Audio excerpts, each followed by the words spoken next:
हाय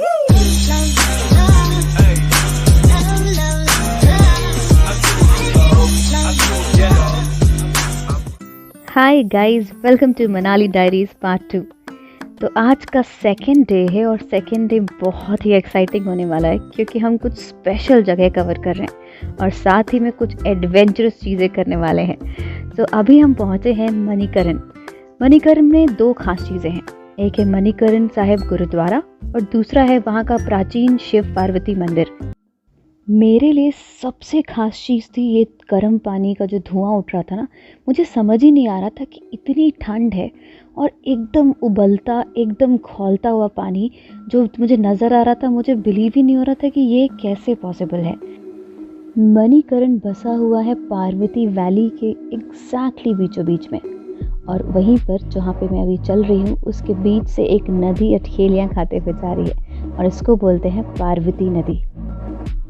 अब अंदर की तरफ चलने पर एक छोटी सी जैसे टनल होती है, मतलब एक रास्ता है जो काफ़ी नैरो है और उसके अंदर से निकल कर के आपको सीधे रास्ता मिलेगा गुरुद्वारे का भी और मंदिर का भी। पहले गुरुद्वारा आता है और उसके बाद में मंदिर आता है। तो हमने सोचा पहले मंदिर चलते हैं क्योंकि फिर हमें उल्टा जाना पड़ेगा और थोड़ी ही दूर वॉक करके आप बाहर निकल जाएंगे मार्केट की तरफ और वहीं पे है सबसे प्राचीन मंदिर वहाँ का, शिव पार्वती मंदिर। और बाहर जैसे हर तीर्थ स्थल के ऐसे छोटी छोटी दुकानें होती हैं जहाँ पे प्रसाद मिलता है या कुछ पूजा का सामान मिलता है, वो सब मिल रहा था। मंदिर में एंटर करते ही आपको सामने बिल्कुल गर्मा गर्म धुआं दिखाई देगा। सामने जाके पता चलेगा कि ये एकदम उबलते गर्म पानी के चश्मे हैं। ये देखिए, हाथ लगाने पे भी ऐसा लगेगा कि एकदम हाथ जल जाएगा, एकदम गर्म पानी। और इसी पानी में गुरुद्वारे के चावल पकाए जाते हैं, आलू उबाले जाते हैं। और ये है यहाँ का बोर्ड जहाँ पे लिखा हुआ है कि इस जगह का नाम मणिकर्ण क्यों पड़ा। यहाँ दर्शन करने के बाद हम चल पड़े गुरुद्वारे की तरफ। कुछ अजीब सा सुकून था मणिकरण में। एक तरफ आवाज़ थी लहराती पार्वती नदी की, बट फिर भी एक अजीब सी शांति, एकदम मन को सुकून देने वाली, क्योंकि नेचर का इतना गजब इंतज़ाम मैंने कभी नहीं देखा था। एक तरफ इतनी ठंड और साथ में एकदम गर्मा गर्म उबलता पानी जो आपको कहीं ना कहीं तो आपको सर्द टेम्परेचर में आराम देने की कोशिश करेगा। कुछ चीज़ें मेरी समझ में रिलीजन के काफ़ी ऊपर होती हैं। मेरे लिए जो ये मणिकरण का जो विज़िट है, चाहे वो मणिकरण का मंदिर हो, शिव मंदिर, या फिर इस गुरुद्वारे में के यहाँ पे बैठना, एक अलग सा ही सुकून मिल रहा था। जैसे लग रहा था कि बस यहीं पे सब कुछ है। कई बार आप शहर की भागदौड़ में इतना बिजी हो जाते हैं कि अपने आप से कनेक्ट करना भूल जाते हैं, और यहाँ पर आकर के ऐसा लगा कि अपने आप को जानने का मौका मिल रहा है। और सबसे ख़ास बात ये थी कि यहाँ पे जाने के बाद में जब पेट पूजा करने का मौका आया तो कैसे हम भूल जाएं कि किसी भी दुनिया के गुरुद्वारे में आप जाइए, लंगर खाए बिना आप कैसे आ सकते हैं। तो हम पहुँच के सीधे लंगर हॉल की तरफ। भूख बहुत ज़ोर से लगी थी क्योंकि प्रॉपर लंच टाइम था। हम भी बैठ के और अपने खाने का इंतज़ार करने लगे। फिर थोड़ी ही देर में हमारे पास प्रसाद के रूप में कढ़ी चावल और वहाँ की फेमस काली दाल आई और रोटी। क्या खाना था, मतलब मैंने इतना इतना इतना टेस्टी खाना अपने इस ट्रिप में कहीं नहीं खाया। सर्दी बहुत ज़्यादा थी तो मेरा मन किया चाय पीने के लिए, और बिलीव मी, मैंने इतनी अच्छी चाय भी जो एकदम परफेक्ट शुगर के साथ में कहीं नहीं पी इस पूरे ट्रिप में। ये देखिए, साइड में सेवा करते हुए लोग हैं जो यहाँ पे कहीं ना कहीं दर्शन के लिए आए थे, लेकिन वो अपनी सेवा देना चाहते हैं। वो लोग यहाँ पे आकर के रोटियाँ भी पकाते हैं, कुछ लोग खाना खिलाते हैं। लंगर छकने के बाद हम पहुँच गए वहाँ की लोकल मार्केट चेक करने के लिए, जहाँ पे लकड़ी का सामान, बहुत ही खूबसूरत सामान बिक रहा था। पर मन भी कर रहा था लेने का, लेकिन ट्रैवल करने में थोड़ी सी दिक्कत होती, इसलिए हमने बस चेक किया। फिर हम फाइनली निकल पड़े अपने सबसे ज़्यादा अवेटेड डेस्टिनेशन की तरफ। यस, हम आज करने जा रहे हैं paragliding. Yes, you are right. मेरी ज़िंदगी का सबसे बड़ा एक एडवेंचर था जो मुझे करना था, वो था पैराग्लाइडिंग। तो अब हम यहाँ पर अपनी कार छोड़ करके जो हमें पैराग्लाइडिंग करा रहे हैं उनकी एक जीप में बैठे हैं, जहाँ से वो हमको माउंटेन टॉप पर लेकर के जाएंगे। बिलीव मी, मैंने अपनी ज़िंदगी में ऐसा रास्ता कभी नहीं देखा था, और देखा भी था तो कभी कार में बैठ के ट्रैवल नहीं किया था।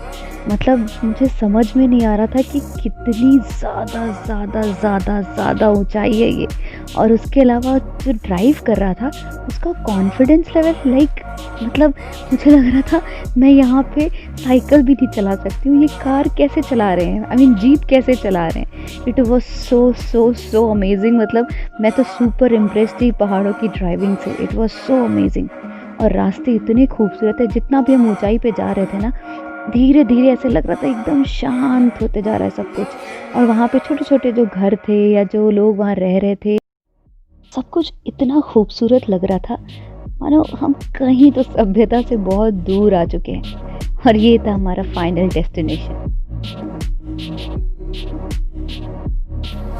So here I am with, Hello. what's your name? Adam. Hi Adam. So Adam is giving my first live paragliding experience. डर के जिए तो क्या जिए, बस यही चल रहा था दिमाग में। एडम मुझे कंटिन्यूसली सिखा रहा था कि आपको ये ध्यान रखना है कि इस पूरे टेक ऑफ में पायलट आप हैं। और ये सुनकर के मेरी घबराहट और बढ़ गई थी।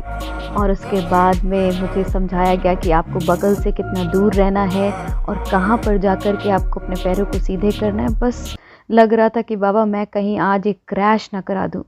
और जब मैं ऐसे दौड़ी, और उस वक्त मैं ये भूल गई थी कि मुझे अपने पैर को सीधे करना है।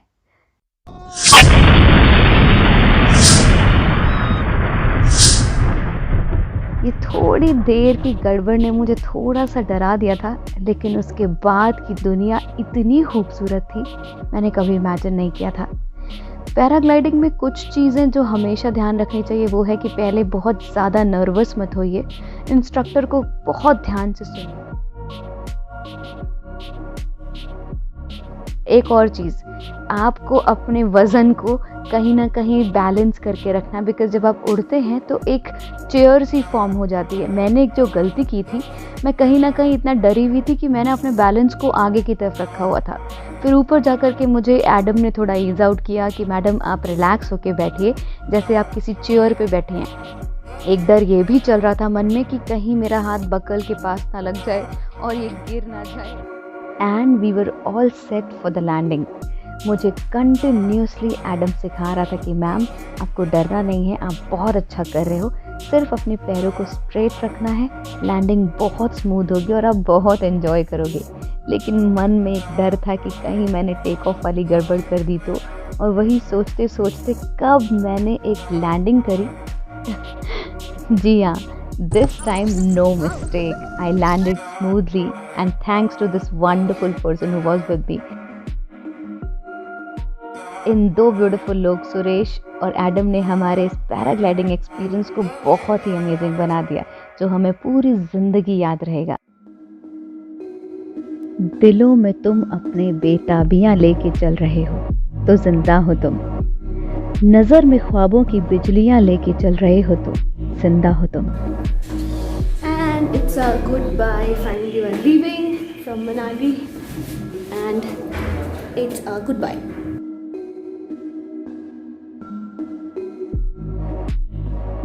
Don't forget to like, share and subscribe my channel. And yes, please do hit the bell icon to get more updates on my new vlogs. See you super soon.